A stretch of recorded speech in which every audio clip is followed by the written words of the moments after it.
Good morning सभी को। पिछली कक्षा में हम बुद्धि के विभिन्न अर्थ, परिभाषाएं और विशेषताओं की चर्चा कर चुके थे। थॉर्नडाइक का बुद्धि के प्रकार का एक वर्गीकरण किया था, लेकिन वो एक फिनिशिंग था उस क्लास का। बुद्धि के वर्गीकरण को लास्ट में फिर पढ़ेंगे। थॉर्नडाइक का वर्गीकरण, गैरेट का वर्गीकरण, हैब का वर्गीकरण, वर्नन का वर्गीकरण, ये सब पीछे आएंगे। 4 प्रकार के बुद्धि वर्गीकरण है। इसके साथ फ्रीमैन का भी वर्गीकरण बुद्धि का वापस आएगा। लेकिन अब आज हम चर्चा करेंगे बुद्धि के मॉडल। सबसे इम्पोर्टेंट है, बुद्धि के मॉडल या बुद्धि के सिद्धांत जितने भी हैं वह पूछे जाएंगे परीक्षा में। अक्सर त्रिआयामी सिद्धांत और हार्वर्ड गार्डनर का सिद्धांत और कैरोल का सिद्धांत, ये सबसे ज़्यादा 3 पूछे जाने वाले हैं। लेकिन जितने भी सिद्धांत हैं उनकी अध्ययन हम यहाँ पे करेंगे। आज लगभग 5 सिद्धांतों का अध्ययन करेंगे। 5 सिद्धांत में ही आपके 40 मिनट हो जाएंगे। आप 40 मिनट पूरा देखते ही नहीं है। मुझे पता है कि आज का अखबार पढ़ा होगा, उसमें लिखा हुआ है कि 30 मिनट से ज़्यादा ऑनलाइन कक्षा नहीं हो, लेकिन वो छोटे बच्चों के लिए है ना, 5वीं क्लास 6ठी क्लास के लिए। आप अपने ऊपर ना ले लो, वो हमारे लिए आ गया ये, ठीक है, क्योंकि आप हम आपके जो फ़ायदे की चीज़ है वो आप जल्दी ढूंढ लेते हो। तो बुद्धि के मॉडल में सबसे पहले बात करें कि बुद्धि के मॉडल क्या है। तो बुद्धि के मॉडल हमेशा क्या बताते हैं? बुद्धि की संरचना की व्याख्या करते हैं, या बुद्धि की संरचना की जो व्याख्या करें वही कहलाते हैं बुद्धि के मॉडल। बुद्धि की संरचना की व्याख्या, कौन कौन से मॉडल वो पूरा नहीं लिखेंगे, एक एक पढ़ते जाएंगे। उन्हीं मॉडल को आपको याद रखना। लास्ट में एक सारणी बना देंगे कि इतने मॉडल पढ़ चुके हैं, जिसमें सबसे पहला बुद्धि का मॉडल या बुद्धि का सिद्धांत, ठीक है, इसको बुद्धि के सिद्धांत भी कहेंगे। सबसे पहला बुद्धि का सिद्धांत है वह अल्फ्रेड बीने का है, लेकिन उसके पहले भी एक बुद्धि का सिद्धांत दिया गया था थॉमस रीड द्वारा, उसको भी अध्ययन करेंगे। तो बुद्धि का सबसे पहला सिद्धांत था बुद्धि का संकाय सिद्धांत। ये बिल्कुल याद रखें आप, बुद्धि का संकाय सिद्धांत। ये बहुत कम किताबों में मिलता है। बुद्धि का संकाय सिद्धांत है, इसी का दूसरा नाम है फैकल्टी थ्योरी ऑफ इंटेलिजेंस। ये अंग्रेजी में पूछा गया, इसलिए इसको ध्यान रखें। फैकल्टी थ्योरी ऑफ इंटेलिजेंस के नाम से भी जाना जाता है, और इसी को शक्ति मनोविज्ञान का सिद्धांत भी बोलते हैं। इसी का दूसरा नाम है शक्ति मनोविज्ञान का सिद्धांत। देखो, जितने प्रश्न पूछे जाएंगे उनकी व्याख्या करेंगे। शक्ति मनोविज्ञान का सिद्धांत, आज का टेस्ट है वो इसी पे आधारित रहेगा, सिद्धांतों पर, और कल जो पढ़ा उसका। तो बुद्धि का संकाय सिद्धांत, फैकल्टी थ्योरी ऑफ इंटेलिजेंस, या शक्ति का मनोविज्ञान का सिद्धांत, शक्ति मनोविज्ञान का सिद्धांत, यह किसने दिया था? तो यह दिया गया था थॉमस रीड द्वारा दिया गया था, और यह 18वीं शताब्दी के अंत में और 19वीं शताब्दी के प्रारंभ में दिया गया था। मतलब अल्फ्रेड बीने का जो सिद्धांत था उसके 3 साल पहले, लगभग ये 1899 के आसपास दिया गया था।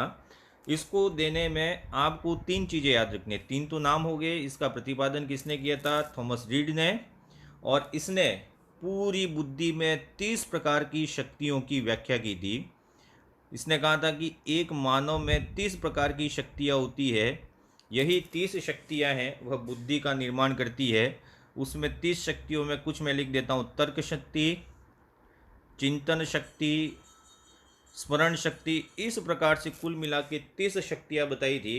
यह हो गया बुद्धि का संकाय सिद्धांत। तो आपको बेसिक याद रखना है, यह बुद्धि का सबसे प्राचीन सिद्धांत है, लेकिन यह बिल्कुल अमनोवैज्ञानिक था। इसको शामिल नहीं किया क्योंकि पूरी पूरी थ्योरी थी, प्रैक्टिकली प्रूव नहीं हुआ। इसलिए अब पहले ओरिजिनल सिद्धांत की बात करेंगे, वह है अल्फ्रेड बीने का सिद्धांत। अल्फ्रेड बीने का, और अल्फ्रेड बीने का है तो इसका नाम हो गया बीने का एक तत्व सिद्धांत।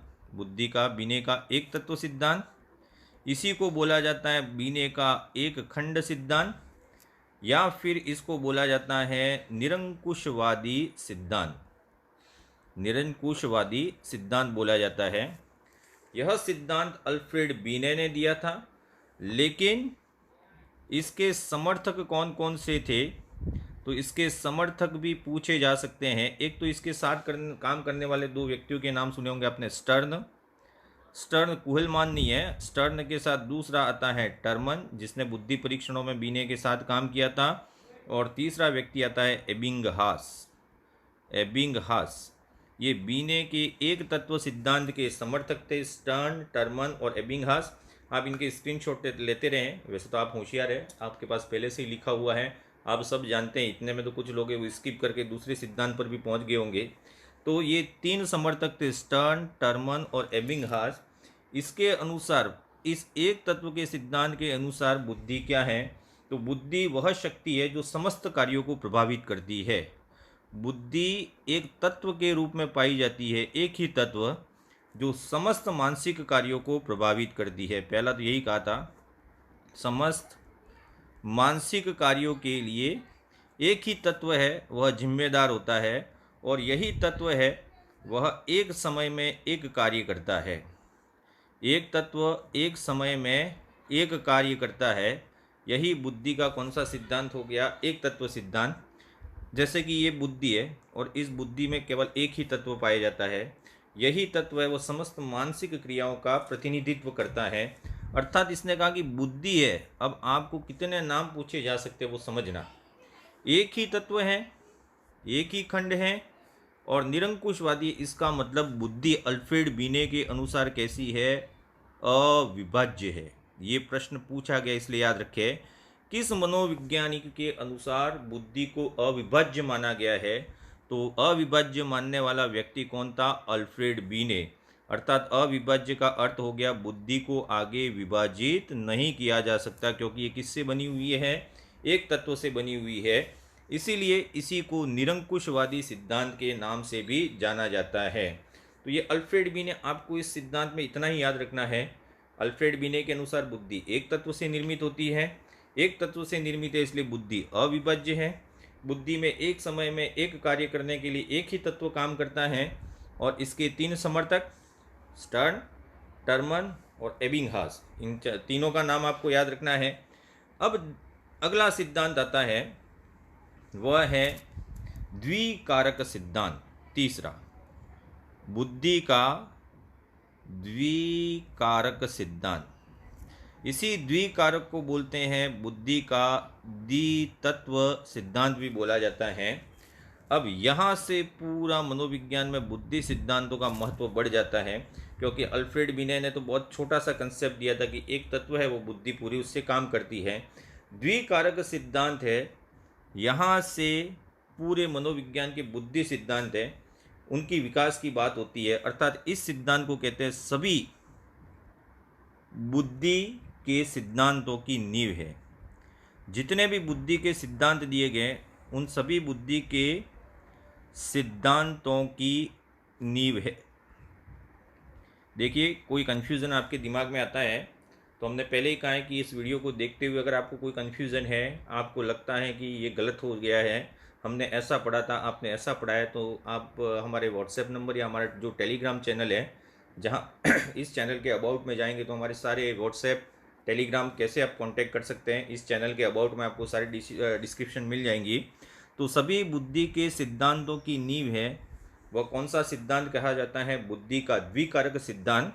और ये बुद्धि का द्विकारक सिद्धांत दिया था ब्रिटेन के एक मनोवैज्ञानिक, और यह दिया था 1904 में। देखो, कहीं 1911 भी आता है, लेकिन फिर भी हम इसकी व्याख्या करेंगे। 1904 में इसे देने वाला व्यक्ति कौन था? स्पीयरमैन। स्पीयरमैन ने इस सिद्धांत को दिया था, और स्पीयरमैन के अनुसार बुद्धि कैसी होती है? तो परिभाषा में पढ़ा था, अमूर्त चिंतन की योग्यता है। बुद्धि किस प्रकार की योग्यता है? अमूर्त चिंतन की योग्यता है। तो ब्रिटेन की मनोवैज्ञानिक स्पीयरमैन ने बुद्धि के 2 तत्व द्वितत्व सिद्धांत दिया, और इसके अनुसार बुद्धि में 2 प्रकार के तत्व पाए जाते हैं। एक तत्व होता है सामान्य तत्व। देखिए, इसमें भी ज़्यादा डीप जाने की ज़रूरत नहीं है, प्रश्न कहाँ कहाँ से बनेंगे वही याद रखना आपको। एक सामान्य तत्व नाम दिया और दूसरे का नाम दिया विशिष्ट तत्व। सामान्य तत्व जिसको बोलते हैं जनरल फैक्टर, ठीक है, जनरल फैक्टर, इसको जनरल फैक्टर को नाम दिया जी, और एक विशिष्ट तत्व जिसको बोलते हैं स्पेसिफिक, तो जी फैक्टर और एस फैक्टर, ये 2 नाम दिए। जी फैक्टर और एस फैक्टर में क्या अंतर है? तो दोनों के लिए आपको परीक्षा में क्या पूछा जाता है वो ध्यान रखिए। सामान्य तत्व हमेशा जन्म के साथ ही मिलता है, इसलिए यह कैसा होता है, जन्मजात होता है। जो जन्म के साथ मिला हुआ जन्मजात होता है, जबकि विशिष्ट तत्व है वह थोड़ा सा तो होता है लेकिन इसे और भी अर्जित किया जा सकता है, और विशिष्ट तत्व को परिमार्जित किया जा सकता है। यही सिद्धांत वो अगले हैब का वर्गीकरण होगा उसमें काम आएगा। अर्जित किसके द्वारा किया जा सकता है इसको, या तो शिक्षण के द्वारा या फिर प्रशिक्षण के द्वारा इसको अर्जित किया जा सकता है। तो दोनों में अंतर है। सामान्य तत्व है वह जन्मजात होता है, जबकि विशिष्ट तत्व है वो अर्जित किया जा सकता है, या पहले से ही है तो उसको परिमार्जित किया जा सकता है। यह सभी व्यक्तियों में पाया जाता है। जन्मजात तत्व है तो सभी व्यक्तियों में पाया जाता है, बिल्कुल याद रखना है। सभी व्यक्तियों में कॉमन सेंस या जनरल फैक्टर है वो पाया ही जाता है, और यही बुद्धि का निर्धारण करता है। बुद्धि का निर्धारण, ठीक है, बुद्धि का सीमांकन नहीं करता है। यही तत्व बुद्धि का निर्धारण करता है, और सभी प्राणियों में इसकी मात्रा अधिक होती है। मतलब सामान्य तत्व है उसकी मात्रा अधिक होती है। कॉमन सेंस होगा तभी विशिष्ट तत्व भी उस पर निर्भर करेगा। तो सामान्य तत्व है वह स्वतंत्र होता है। अब दूसरी बात करें इनकी, विशिष्ट तत्व की क्या विशेषता है, तो यह अर्जित किया जा सकता है, परिमार्जित किया जा सकता है। यह व्यक्ति के गुणों को विशेष दिशा में अग्रसर करता है, मतलब विशेष गुण है उस दिशा में ले जाता है। इसकी मात्रा कम होती है, सामान्य तत्व की अपेक्षा कम होती है, इसलिए आपको बिल्कुल याद रखना है। और यह तत्व है वह आईक्यू में भिन्नता का कारण है। ये प्रश्न बहुत इंपॉर्टेंट है कि दो व्यक्तियों में बुद्धि लब्धि या आईक्यू में भिन्नता किस तत्व के कारण होती है। तो आईक्यू में जो भिन्नता है वह किसके कारण होती है, विशिष्ट तत्व के कारण। तो ये दो तत्व बता दिए स्पीयरमैन ने, एक सामान्य तत्व होता है और एक कौन सा होता है, विशिष्ट तत्व होता है। इन दोनों तत्वों की व्याख्या करने के बाद फिर समझ लें, एक बताया था जनरल फैक्टर और एक बताया था स्पेसिफिक फैक्टर। ये दोनों तत्व की अलग अलग व्याख्या कर ली। इसने कहा कि सामान्य तत्व है बहुत ज़्यादा होता है और विशिष्ट तत्व है वो बहुत सारे हो सकते हैं। लेकिन अब यहाँ एक बात करें, जैसे कि बीच में वो तो हो गया सामान्य तत्व एक ही होता है, ठीक है, सामान्य तत्व की संख्या एक ही होती है लेकिन मात्रा ज़्यादा होती है। विशिष्ट तत्वों की संख्या अनेक हो सकती है लेकिन इसकी मात्रा कम होती है, ध्यान रखिए, ठीक है। अब ये स्पेसिफिक फैक्टर हो गया, ये स्पेसिफिक फैक्टर हो गया, ये स्पेसिफिक फैक्टर हो गया, ये स्पेसिफिक फैक्टर हो गया। अब स्पीयरमैन ने बताया वो समझे कि जिस सामान्य तत्व का विशिष्ट तत्व के साथ जितना अधिक सहसंबंध होगा व्यक्ति उसी दिशा में बढ़ेगा। जैसे कि इसका संबंध है वो इतना ही है, इसका संबंध है उभयनिष्ठता, इसका इतना ही है, इसका संबंध इतना है, और मान लीजिए ये है तो इसका संबंध इतना है। तो इस विशिष्ट तत्व की इस सामान्य तत्व से सहसंबंधता ज़्यादा है, इसलिए इसने इस दोनों की उभयनिष्ठता को एक नाम दे दिया, वह हो गया सामूहिक तत्व। कौन सा तत्व हो गया यहाँ पे, सामूहिक तत्व। तो बुद्धि का जो द्वितत्व सिद्धांत था उसमें तीसरा तत्व जोड़ दिया और अब ये बन गया त्रितत्व सिद्धांत। तो बुद्धि का त्रितत्व सिद्धांत भी किसने दिया, स्पीयरमैन ने। पहले कौन सा तत्व बताया, सामान्य तत्व। सामान्य के बाद पहले ही सिद्धांत में दूसरा तत्व बताया था विशिष्ट तत्व, और अपने ही सिद्धांत को परिवर्तित करके उसने तीसरा तत्व दे दिया, वह है सामूहिक तत्व। समूह तत्व नहीं है, ये ध्यान रखिए। सामूहिक तत्व की अवधारणा किसने दी थी, स्पीयरमैन ने, और समूह तत्व की अवधारणा किसने दी थी, थर्स्टन एवं केली ने। तो यहाँ पे वर्ड क्या है, सामूहिक तत्व है। ये सामूहिक तत्व है, वही स्पीयरमैन का त्रितत्व सिद्धांत का तीसरा भाग है। तो इसमें इतना ही याद रखना है। इसमें एक प्रश्न पूछा गया, वो ध्यान रखिए, आईक्यू में भिन्नता का कारण कौन सा तत्व होता है, सामान्य होता है, विशिष्ट होता है या सामूहिक होता है। तो आपका उत्तर क्या होगा, विशिष्ट तत्व है। आईक्यू में भिन्नता किसके कारण आती है, स्पेसिफिक फैक्टर के कारण आती है। अब आगे चलें, एक तत्व दिया, दूसरे ने दो तत्व दिए, उसी ने तीन तत्व दिए। तत्व बढ़ते गए बढ़ते गए बढ़ते गए और अगला व्यक्ति आया, उसने कहा कि बहुतत्व सिद्धांत। बुद्धि में ना एक ना दो, बहुत सारे तत्व होते हैं, इसलिए अगला सिद्धांत बन गया बहुकारक सिद्धांत, बुद्धि का बहुकारक सिद्धांत। इसी बहुकारक सिद्धांत को बोला जाता है बुद्धि का बहुतत्व सिद्धांत। देखिए नाम बहुत सारे ज़्यादा हैं। इसी को बोलते हैं बुद्धि का बालू का सिद्धांत या रेत का सिद्धांत। और इसी को एक नाम और दिया गया है, वह है बुद्धि का परमाणुवादी सिद्धांत। इतने नाम हैं, बिल्कुल याद रखने हैं, परमाणुवादी सिद्धांत। और एक परीक्षा में MFT बोला गया था, मल्टी फैक्टर थ्योरी। तो इसी को बहुतत्व को ही बोलते हैं मल्टी फैक्टर थ्योरी। तो MFT का सिद्धांत भी इसे बोला जाता है। देखो कभी कभी शॉर्ट फॉर्म में भी परीक्षा में प्रश्न पूछे जा सकते हैं। अब यहाँ पे क्या क्या विशेष चीज़ें आपको याद रखनी है। बहुकारक बहुतत्व या बालू का सिद्धांत या परमाणुवादी सिद्धांत देने वाले व्यक्ति कौन थे? एडवर्ड ली थॉर्नडाइक। ये आपको याद रखना है। E.L. थॉर्नडाइक ने इसी सिद्धांत का प्रतिपादन किया। और स्पीयरमैन का जो सिद्धांत था उसमें उन्होंने सामान्य तत्व की आलोचना की थी। ये सामान्य तत्व को नहीं मानते थे और इसने बुद्धि के जो तत्व वो निर्धारित किए ऐसे कि एक व्यक्ति में मूल कारक पाए जाते हैं, मूल कारक, और दूसरा है सामान्य कारक। सामान्य तत्व नहीं कहा इसने कहा सामान्य कारक पाए जाते। अब ये हिंदी में तो एक जैसा ही लगता है, क्योंकि हिंदी में मूल सामान्य तत्व उसने भी दिया था, इसने भी दिया है, लेकिन यहाँ पे अंग्रेजी में दोनों के लिए अलग अलग वर्ड यूज़ किए थे। ये अंग्रेजी में वर्ड क्या थे वो ध्यान रखें। मूल कारक को तो कहा था उन्होंने प्राइमरी फैक्टर। देखिए इसमें शब्द देखेंगे प्राइमरी फैक्टर। सामान्य कारक को उसने जनरल नहीं कहा था, यहाँ पे सामान्य कारक को उसने बोला था कॉमन फैक्टर। इसलिए अंतर है, यहाँ सामान्य तत्व नहीं है, यहाँ पे कॉमन तत्व है, ये ध्यान रखना।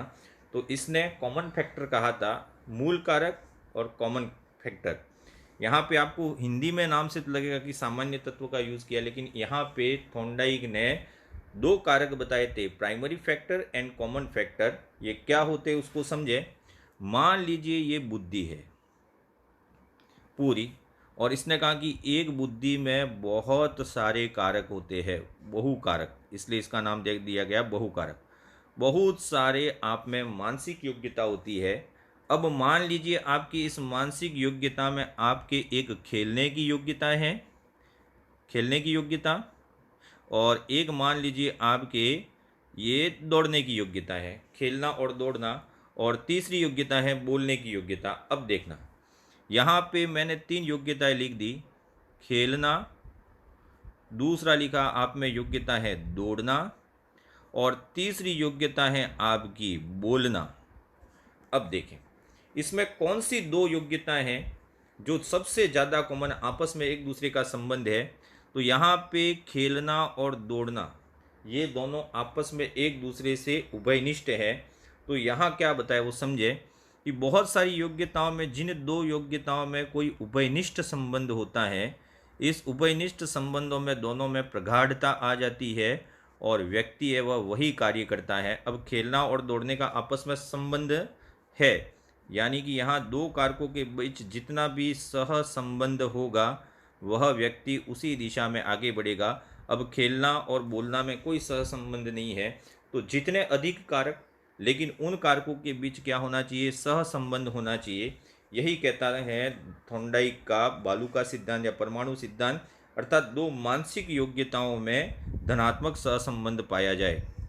कोई भी 2 मानसिक योग्यताएं हो गई, जैसे कि खेलना और दौड़ना, इन 2 मानसिक योग्यताओं में जितना धनात्मक सहसंबंध होगा, कोरिलेशन पॉजिटिव, उसी दिशा में व्यक्ति आगे बढ़ेगा। तो यहाँ पे थॉर्नडाइक ने अलग अलग मानसिक योग्यताओं में किसकी व्याख्या की, धनात्मक सहसंबंध की व्याख्या की। और इसके बाद उसने बताई कि बुद्धि की 4 विमाएँ भी होती है। ये 4 विमाएँ आपको याद होनी चाहिए। बुद्धि की 4 विमाएँ देने वाला मनोवैज्ञानिक कौन सा था? तो बुद्धि की 4 विमाएँ देने वाला मनोवैज्ञानिक भी कौन सा था? थॉर्नडाइक ही था। इसने क्या क्या विमाएँ दी उसकी चर्चा कर लेते हैं अपन, बहुत इजी है। देखिए हर पॉइंट इंपॉर्टेंट है, हर फैक्ट इंपॉर्टेंट है, किसने क्या दिया, किसने किस शब्द का उपयोग किया, यहाँ शब्द ही ऐसी चीज़ें हैं जो आपको उलझा देंगे। मनोविज्ञान शब्दों का खेल है, शब्दों का मायाजाल है। एक होती है बुद्धि की ऊंचाई। पहला, आपकी इंटेलिजेंस की हाइट होती है ऊंचाई। एक होती है आपकी बुद्धि की चौड़ाई। एक होती है आपकी बुद्धि का क्षेत्रफल। और एक होता है आपकी बुद्धि का आयतन। ये चार विमाएं देने वाले व्यक्ति कौन थे? एडवर्ड ली थॉर्नडाइक। यहाँ पे चार विमाओं का मतलब क्या है? तो बुद्धि ना तो ऊंची होती है, ना टेढ़ी होती है, ना सीधी होती है, ना उल्टी होती है। इसका मतलब क्या है वो समझ लें। बुद्धि की ऊंचाई का अर्थ है बुद्धि का स्तर कैसा है आपका, ठीक है, ये बुद्धि के स्तर से संबंधित है। बुद्धि की चौड़ाई का मतलब है बुद्धि का परास, कितना वाइड आप सोचते हैं, बुद्धि का परास हो गया। बुद्धि का क्षेत्रफल का मतलब है बुद्धि के क्षेत्र, किन किन क्षेत्रों से आप सोचते हैं। और बुद्धि का आयतन है आपकी बुद्धि की गति या सोचने की जो गति है। ये कैरोल के सिद्धांत में सभी मिला के वापस आएंगे। तो ऊंचाई का संबंध है बुद्धि का स्तर, चौड़ाई का संबंध है बुद्धि का परास, क्षेत्रफल का संबंध है बुद्धि का क्षेत्र, और आयतन का संबंध है बुद्धि की गति। ये प्रश्न पूछा गया है, ऊंचाई, चौड़ाई, क्षेत्रफल और आयतन, इसमें ये आयतन वाला पूछा गया था। थॉर्नडाइक के अनुसार बुद्धि की विमा आयतन का संबंध किससे है? तो आयतन का संबंध किससे है? गति से है। ये आयतन वाला प्रश्न 3 बार रिपीट हुआ है, तो ये आपको ध्यान रखना इंपॉर्टेंट है। कैसे वो समझे। मान लीजिए आपके सामने कोई एक समस्या आई। अब उस समस्या के बारे में आप चिंतन करेंगे तो आप कितना गहराई से चिंतन करते हैं या गहराई से उस समस्या के बारे में सोचना, कितना गहराई से सोचते हैं, उस गहराई से सोचना क्या कहलाता है? बुद्धि की ऊंचाई। बुद्धि का परास क्या होता है तो समझें। इसी समस्या में आपने गहराई से सोचा और कई सारे विकल्पों के बारे में सोचना। अब क्या किया जाए, जैसे प्रश्न आ जाए आपके सामने, अब क्या किया जाए। अब क्या किया जाए ऐसा प्रश्न आया तो फिर ये भी किया जा सकता है, ये भी किया जा सकता है, ये भी किया जा सकता है, ये भी किया जा सकता है, ये भी किया जा सकता है। मतलब आपने बहुत सारे विकल्प हैं उन पर विचार किया। मतलब आपका सोचने का जो वाइड एरिया है वो बहुत वाइड है, यानी कि आपका परास। बहुत सारे विकल्पों के बारे में सोचना, यही कहलाती है बुद्धि की चौड़ाई। यह परास से संबंधित है। अब क्षेत्रफल और परास में क्या संबंध है? आपने फिर सोचा कि एक विकल्प ये ठीक रहेगा। अब इस विकल्प को कितने क्षेत्रों तक, इस विकल्प है, उस विकल्प के कितने क्षेत्र हो सकते हैं, उन क्षेत्रों के बारे में सोच रहे हैं, तो ये कहलाता है बुद्धि का क्षेत्रफल कहा जाता है, ठीक है। और आयतन का मतलब है आपके सोचने की गति कितनी फास्ट है। आयतन का मतलब है एक व्यक्ति की सोचने की गति है, वह किससे संबंधित है? बुद्धि के आयतन से। तो यहाँ पे थॉर्नडाइक ने कहा कि गहराई से सोचने वाला होना चाहिए, बहुत सारी विमाओं में सोचने वाला होना चाहिए, बहुत सारे क्षेत्र से सोचे, और सबसे इम्पोर्टेंट बताए कि सोचने की गति भी बहुत तेज होनी चाहिए। आपके सामने एक कुत्ता दौड़ के आया, अब आपके सामने गहराई से सोचा क्या किया जाए, और बहुत सारे विकल्पों का चुनाव किया, और ऐसा करते करते आपको 5 दिन लग गए। मतलब आप हॉस्पिटल में होंगे या सीधे ऊपर चले गए होंगे। आपके सोचने की गति है वह बहुत तेज होनी चाहिए। और इसने कहा कि एक व्यक्ति की निर्णय क्षमता का संबंध किससे होता है, ये इम्पोर्टेंट है।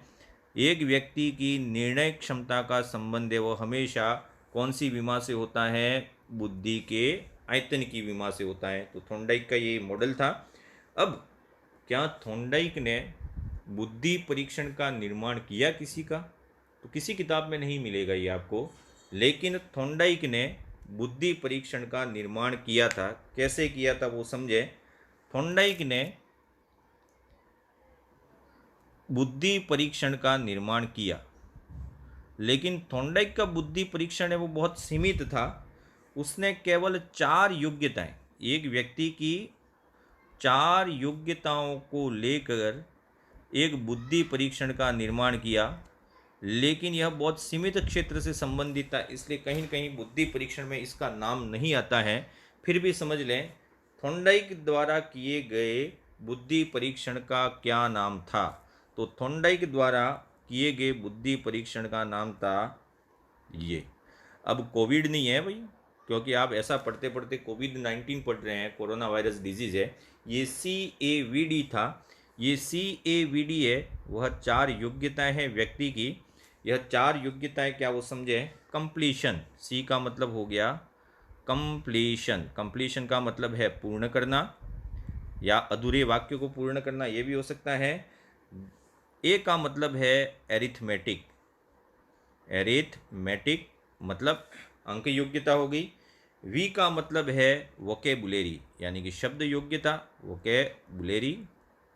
और डी का मतलब है डायरेक्शन, दिशा योग्यता। डी का मतलब हो गया डायरेक्शन। तो थॉर्नडाइक ने जो बुद्धि परीक्षण किया उस बुद्धि परीक्षण का नाम क्या है, CAVD। और ये CAVD परीक्षण है वह 4 योग्यता उसके मापन के लिए था। कंप्लीशन का मतलब है पूर्ण करना, अरिथमेटिक का मतलब है अंक योग्यता, वोकेबुलरी का मतलब है शब्द योग्यता और डायरेक्शन का मतलब है दिशा योग्यता। इसके बारे में व्यक्ति की क्या विचार है, इनको सबको कंप्लीट करके चारों को इकट्ठा करके कोविड यानी कि CAVD ये टेस्ट दिया आपके लिए। ठीक है, इसको याद रखने का कि अभी कोरोना चल रहा है तो कोविड से आप थॉर्नडाइक को जोड़ सकते हैं। तो थॉर्नडाइक द्वारा निर्मित बुद्धि परीक्षण का क्या नाम है, CAVD। ये CAVD अपने आप में 4 प्रकार की मानसिक योग्यताएं थी, बिल्कुल याद रखना है। अब अगली बात करें अपन, इसके बाद कौन सा मॉडल दिया गया। तो इसके बाद जो मॉडल दिया गया अगला है 5वां, वह है समूह तत्व सिद्धांत। समूह तत्व सिद्धांत। और समूह तत्व सिद्धांत आए तो समूह तत्व सिद्धांत का निर्माण किया था लुईस थर्स्टन एवं केली। लुईस थर्स्टन और लुईस थर्स्टन के साथ आता है केली। इन दोनों ने मिलकर एक समूह तत्व का सिद्धांत का निर्माण किया। इन्होंने देखा कि स्पीयरमैन ने 2 तत्व का सिद्धांत दिया, फिर 3 तत्व का सिद्धांत दिया, थॉर्नडाइक ने बहुतत्व का सिद्धांत दे दिया। तो इन्होंने इन दोनों का ही, एक तो कौन से सिद्धांत का अध्ययन किया, स्पीयरमैन। स्पीयरमैन का द्वितत्व नहीं त्रितत्व का सिद्धांत का, और दूसरा किस सिद्धांत का अध्ययन किया, थॉर्नडाइक का जो सिद्धांत था। इन दोनों का अध्ययन करने के बाद इन्होंने क्या किया, मिक्सर में डाल के इसका एक औसती निकाल दिया। मतलब कहते हैं कि जो समूह तत्व सिद्धांत है वह स्पीयरमैन और थॉर्नडाइक का मध्यवर्ती सिद्धांत है। मध्यवर्ती सिद्धांत का मतलब दोनों ही सिद्धांतों को मिलाकर एक नया सिद्धांत दिया जिसको समूह तत्व सिद्धांत दिया। अब समूह तत्व सिद्धांत का मतलब क्या है कि व्यक्ति में बुद्धि के सभी जो गुण होते हैं वह क्रमानुसार एक दूसरे की सहायता करते हैं। इसीलिए इस समूह तत्व सिद्धांत को एक नाम और दिया गया, क्रम गुणित विश्लेषण का सिद्धांत। ये इंपॉर्टेंट है, क्रम गुणित विश्लेषण का सिद्धांत। और क्रम गुणित विश्लेषण का सिद्धांत है, यह समूह तत्व सिद्धांत का अगला नाम है। तो यह सिद्धांत किसने दिया, ये प्रश्न पूछ ले तो यह सिद्धांत किसने दिया था, लुईस थर्स्टन और केली ने दिया था। अब इन्होंने अपने सिद्धांत में क्या महत्वपूर्ण बात बताई, इन्होंने कहा कि एक व्यक्ति है, जब भी कोई समस्या आती है तो 7 प्रकार की प्राथमिक मानसिक योग्यताओं की बात की। 7 प्रकार की प्राथमिक मानसिक योग्यताएं होती है, प्राइमरी, ठीक है ना, यहाँ पे प्राथमिक मानसिक योग्यताएं होती है। यही प्राथमिक मानसिक योग्यता है वह व्यक्ति की एक कंप्लीट बुद्धि का काम करती है। तो यहाँ पे उसने तत्वों की संख्या नहीं बताई, यहाँ पे योग्यताएं। देखिए प्रश्न पूछा गया है कि लुईस थर्स्टन और केली ने अपने बुद्धि के सिद्धांत में कितने प्रकार की मानसिक योग्यताएं बताई। तो यहाँ पे कितने प्रकार की मानसिक योग्यताएं हैं, 7 प्रकार की मानसिक योग्यताएं हैं। यह 7 प्रकार की मानसिक योग्यताएं कौन कौन सी होती है, तो एक एक की चर्चा करेंगे। सबसे पहली मानसिक योग्यता है अंकिक योग्यता। अंकिक योग्यता, देखना इससे प्रश्न किस प्रकार से आए हैं उसको देखेंगे। अंकिक योग्यता का मतलब है अंकों को समझने की योग्यता। अंकों को समझने की योग्यता। अंकों को समझने की योग्यता का अर्थ ये नहीं है कि आपके सामने मैंने पूछा कि ये कितना लिखा है ना, आपने कहा ओ सर ये तो 3 है, ये कितना है, आपने कहा ओ ये तो 4 है, ये लिखा तो आपने कहा ये तो 6 है। लेकिन मैं लिखूँ यहाँ पे जैसे कि एक बड़ी संख्या लिख दूँ यहाँ पे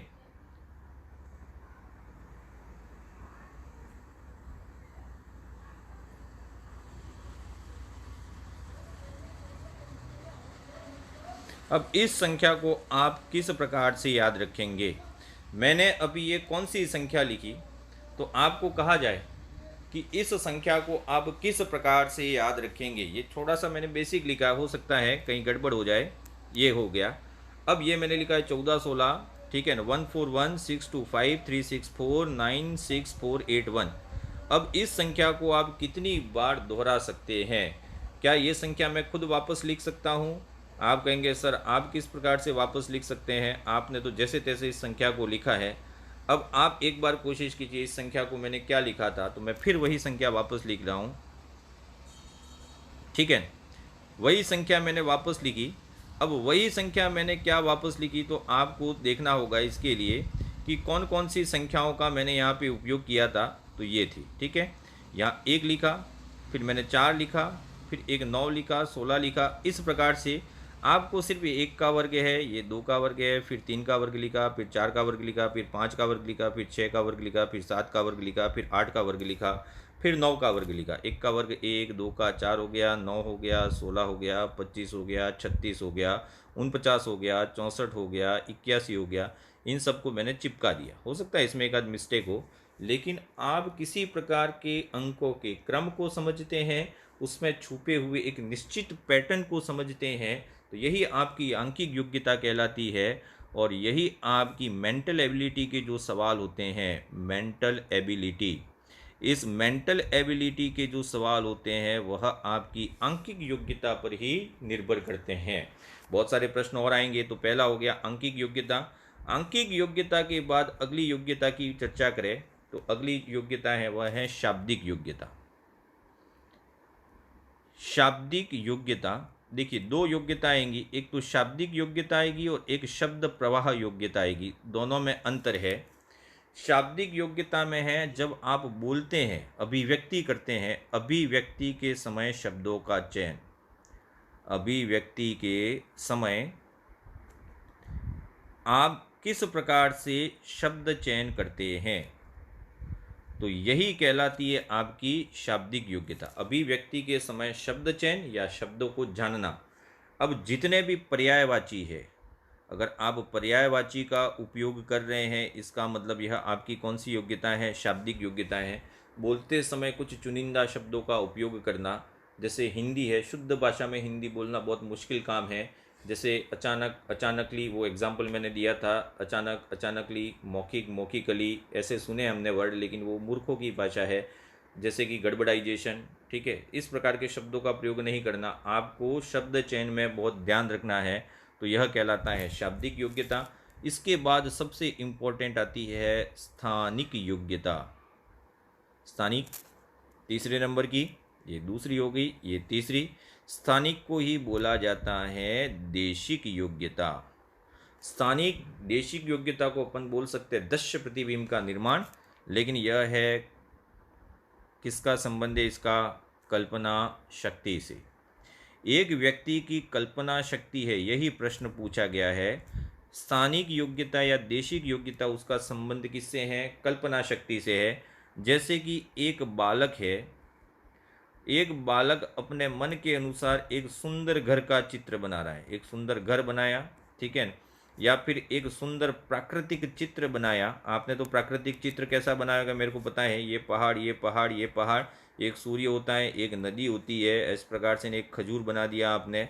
ये प्राकृतिक चित्र का हुआ भाई। प्रकृति में तो बहुत सारी चीज़ें, आप रेगिस्तान बनाइए, बर्फ के पहाड़ बनाइए। आपकी कल्पना शक्ति इन 3 पहाड़ों के बीच में उगते हुए सूर्य तक ही सीमित है, जहाँ एक नदी होना आवश्यक है। 2-4 पंछी बना दिया आपने ऊपर, और एक बादल बना दिया, और 2-2 लिख के आपने पक्षी बना दिए। ये कोई आपकी कल्पना शक्ति नहीं हुई, ये तो आप किसी निश्चित पैटर्न पे चल रहे हैं। लेकिन एक बालक ने एक सुंदर घर का निर्माण किया, ये सुंदर प्राकृतिक चित्र का निर्माण किया, मतलब समूह तत्व सिद्धांत के अनुसार उसने किस योग्यता का उपयोग किया, स्थानिक या देशिक। तो जब व्यक्ति अपनी कल्पना शक्ति का उपयोग करता है तो वह कहलाती है स्थानिक या देशिक योग्यता।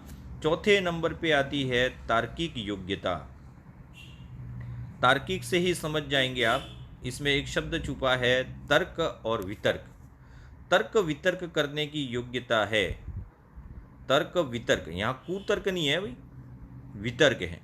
तर्क वितर्क करने की योग्यता, उसका संबंध तार्किक योग्यता से है। लेकिन इसके लिए थर्स्टन केली ने कहा ज्ञान का होना जरूरी है।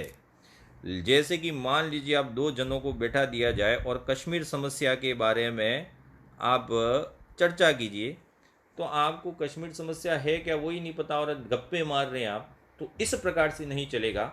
तर्क वितर्क, आप डिबेट्स देखते होंगे चैनल्स पे कि दो पार्टियों के दो प्रवक्ता आते हैं और आपस में भिड़ जाते हैं, ठीक है, वो तो कैमरे के सामने इनको लड़ पड़े, लेकिन कहीं न कहीं वो ज्ञान रखते हैं तभी इस इशू पे डिस्कस कर पाते हैं। तो तर्क और वितर्क करना, कुतर्क नहीं है, यहाँ पे वितर्क है। यह कौन सी योग्यता से संबंधित है? तार्किक योग्यता। और तार्किक योग्यता का संबंध किससे है? ज्ञान से है, ये बिल्कुल ध्यान रखें। अगली योग्यता की बात करें, पांचवी योग्यता, तो वो है शब्द प्रवाह योग्यता। शब्द प्रवाह योग्यता, शाब्दिक योग्यता और इसमें अंतर है। शब्द प्रवाह योग्यता का मतलब है आपकी वाक्पटुता, आप बात करने में किस प्रकार से निपुण हैं, किसी प्रश्न का किस प्रकार से उत्तर देना, यही आपकी शब्द प्रवाह योग्यता कहलाती है। छठे नंबर पर आती है स्मृति योग्यता। स्मृति योग्यता का अर्थ है आपकी याददाश्त। आपकी याददाश्त है वह किस प्रकार की है, वह आपकी स्मृति योग्यता कहलाती है। आप किस प्रकार से याद रखते हैं, वीडियो देखने के बाद आपको इसमें से कितने कंटेंट याद रहे, इसी के लिए हम आपका टेस्ट लेते हैं। लेकिन आपकी याददाश्त कब ज़्यादा होगी? आपकी याददाश्त तभी ज़्यादा होगी जब आपकी मानसिक क्रियाशीलता ज़्यादा होगी। तो ये प्रश्न इम्पोर्टेंट फिर कि स्मृति योग्यता का संबंध किससे है? मानसिक क्रियाशीलता। देखिए 3 पॉइंट सबसे ज़्यादा संबंध हैं यहाँ पे। मानसिक क्रियाशीलता का संबंध किससे है? स्मृति योग्यता से। ज्ञान का संबंध किससे है? तार्किक योग्यता से। और कल्पना शक्ति का संबंध किससे है? स्थानिक योग्यता से है। और फिर लास्ट में आती है सातवीं योग्यता, जिसको बोलते हैं प्रत्यक्षण योग्यता। प्रत्यक्षण योग्यता, ये प्रत्यक्षण योग्यता क्या होती है? तो आपके सामने किसी ने कोई प्रश्न किया, उस प्रश्न का कितना अच्छा उत्तर देते हैं, वह तो हो गया आपका शब्द प्रवाह। लेकिन आपका उत्तर सोच समझ के दिया गया है कि नहीं दिया गया है, उस पर भी निर्भर करता है। लेकिन कुछ ऐसे लोग होते हैं कि बिल्कुल फटाफट उत्तर देते हैं। आपने बोला नहीं कि उसने उत्तर दे दिया, अब उसने गप भी मारी तो सही होगा, जिसको बोलते यार ये तो हाजिर जवाब है। प्रत्यक्षण योग्यता जिसको बोलते हैं हाजिर जवाब, एक बालक का हाजिर जवाब होना, या फिर बोलते हैं हिंदी में प्रत्युत्पन्न मति। प्रत्युत्पन्न मति का संबंध किससे होता है? तो प्रत्युत्पन्न मति का संबंध किससे होता है? प्रत्यक्षण योग्यता। तो ये हो गया थर्स्टन एवं केली का कौन सा सिद्धांत? समूह तत्व सिद्धांत। और आज का लास्ट है वह है थॉमसन का प्रतिदर्श सिद्धांत। थॉमसन का प्रतिदर्श सिद्धांत, ये सिद्धांत बहुत छोटा सा है और आप समझ भी जाएंगे कि सिद्धांत का अर्थ क्या होता है। प्रतिदर्श का मतलब होता है सैंपल, तो इसको बोलते हैं sampling theory. Sampling theory of Thomson बोलते हैं। तो सैम्पलिंग थ्योरी किसने दी थी? थॉमसन ने दी थी। क्या होता है वो समझे। एक व्यक्ति है, उसके सामने कोई समस्या आई, तो उसके अंदर बहुत सारी बुद्धि की योग्यताएं होती है। अब ये क्या करता है, एक व्यक्ति के सामने कोई समस्या आई तो सभी योग्यताओं में कुछ न कुछ उपयोग करके, सभी योग्यताओं का उपयोग करके इसका क्या किया जाता है? समाधान किया जाता है। तो किसी भी समस्या समाधान में समस्त मानसिक योग्यताएं हैं व्यक्ति की, समस्त मानसिक योग्यताएं हैं, उन समस्त मानसिक योग्यताओं का कुछ कुछ भाग है वह उपयोग में लेकर, इन कुछ कुछ भाग को क्या करना है? उपयोग में लेना है और इस समस्या का क्या कर देना है? समाधान कर देना है। इसके लिए एक एग्जांपल है, मान लीजिए किसी व्यक्ति को आप जानना चाहते हैं, ये व्यक्ति है, इस व्यक्ति के बारे में आप जानना चाहते हैं, तो इससे आप 5 मिनट वार्तालाप कीजिए। 5 मिनट वार्तालाप करने के बाद आपको पता चल जाए, अरे यार ये तो दिखता तो ठीक है लेकिन ये तो मूर्ख है। या फिर कह सकते हैं इस 5 मिनट में ओहो ये तो गजब इंटेलिजेंट है, ऐसा भी आपके मुंह से निकल सकता है। अब ये 5 मिनट आपको किसी व्यक्ति को जानने के लिए जीवन भर उससे चिपके नहीं रहना है भाई। आप बहुत कम समय में एक सैंपल के द्वारा ही आप इस 5 मिनट क्या हो गया? पूरे जीवन का एक सैंपल हो गया। इस सैंपल से ही इसकी बुद्धिमानी का आप अंदाज़ा लगा सकते हैं। जैसे कि आप बीमार पड़े, डॉक्टर के पास गई है, आप ये मैं इधर ले आता हूँ आपको यहाँ पे, आप बीमार पड़े, डॉक्टर ने कहा भाई चेकअप करना पड़ेगा, कुछ रिपोर्ट करानी पड़ेगी। अब रिपोर्ट के नाम से तो आप घबरा जाते, साहब 1-2 टैबलेट दीजिए मैं ठीक हो जाऊँगा, लेकिन डॉक्टर ने करानी पड़ेगी। उन्होंने कहा आपकी खून की जाँच कराओ। अब खून है, ऐसा तो नहीं है कि यहाँ पे आपके खून की जांच करने के लिए बाल्टियाँ भर भर के खून निकाल रहे और ये टेस्ट हो रहा है, नहीं।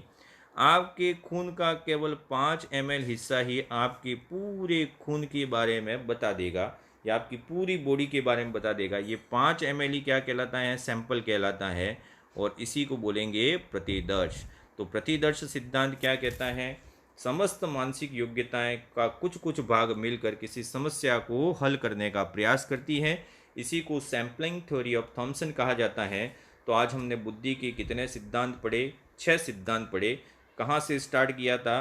तो आपको सारा याद रखना है, जहाँ से स्टार्ट किया था यहाँ से, ठीक है। बुद्धि का संकाय सिद्धांत, बुद्धि के संकाय सिद्धांत के बाद अल्फ्रेड बीने का सिद्धांत, फिर द्विकारक सिद्धांत, द्विकारक सिद्धांत के बाद त्रिकारक सिद्धांत, फिर बहुकारक सिद्धांत क्या होता है, बहुकारक के बाद 4 विमाएं बुद्धि की, और थॉमसन का प्रतिदर्श मॉडल, और उसके पहले पढ़ा था अपन ने थर्स्टन एम केली का समूह तत्व सिद्धांत। कल फिर जेपी गिलफोर्ड, जो सबसे इम्पोर्टेंट कल पढ़ेंगे, ये सब छोटे छोटे सिद्धांत थे। JP Guilford, Howard Gardner, Carroll का सिद्धांत, ये सबसे ज़्यादा इम्पोर्टेंट है। आज के टेस्ट के लिए तैयार रहें। टेस्ट आएगा बुद्धि का अर्थ, परिभाषाएं, विशेषताएं और बुद्धि की इन 7 मॉडल में। Thank you and keep smiling.